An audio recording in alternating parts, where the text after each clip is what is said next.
Hi, my name is Sarth, and as you have heard about the new novel coronavirus or COVID-19, I was really curious about it, so I did some research, and today I would like to share what I learned and my results with you. So let's start with the basics. Microorganisms or microbes. Microbes are tiny things or tiny organisms which you can't see from your naked eyes. There are 6 types. There's bacteria, which are good and bad, viruses, which are mostly bad, fungi like mold and yeast, algae, they're mostly tiny plants, protozoa, they're multicellular, so that's a little different. And archaea, they survive in extreme environments. They're also known as extremophiles. So the most commonly known ones are virus and bacteria. So some people don't know the differences, but there are differences. So here are a few of the differences. First, the size.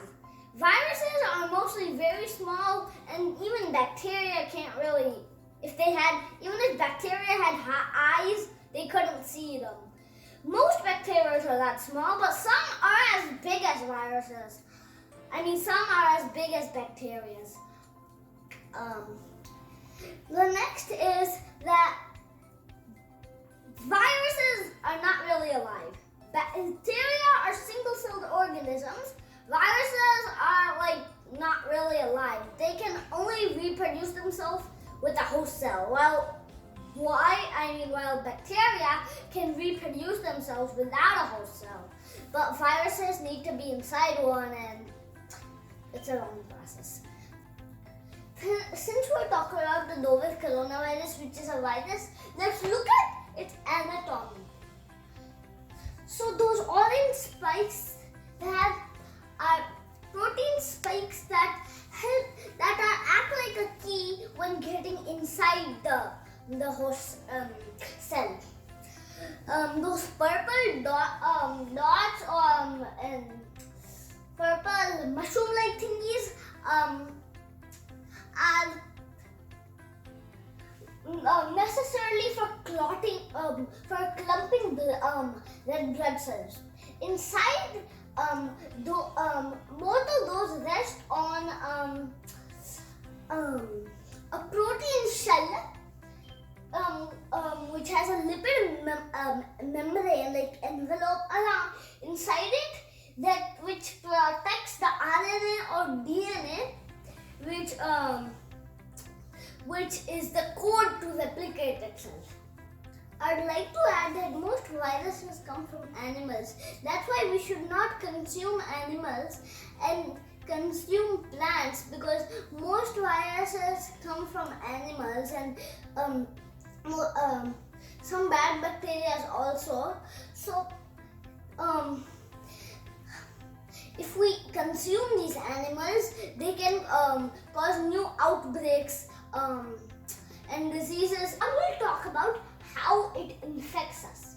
Coronavirus may be on many surfaces such as this, but its main reason is droplet infection. Let's say if a person sneezes and the coronavirus lands on your mouth, and then you put it on your eyes or nose, the coronavirus comes in and comes to your lungs.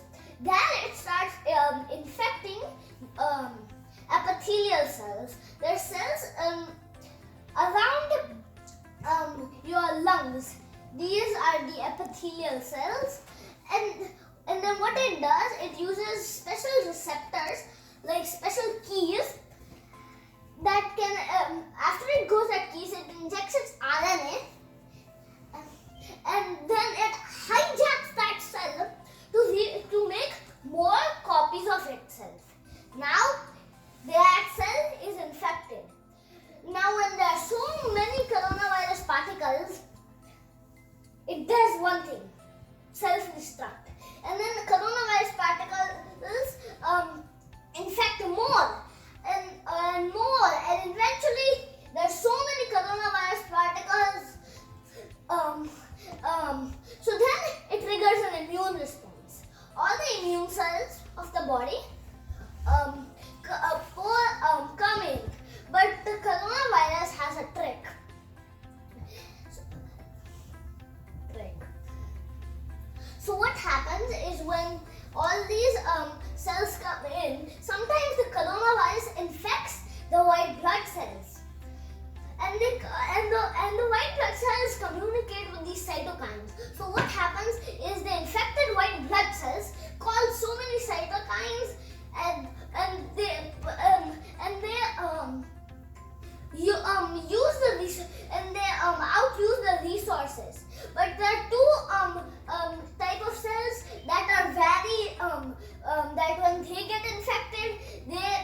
infection to even friends or healthy cells.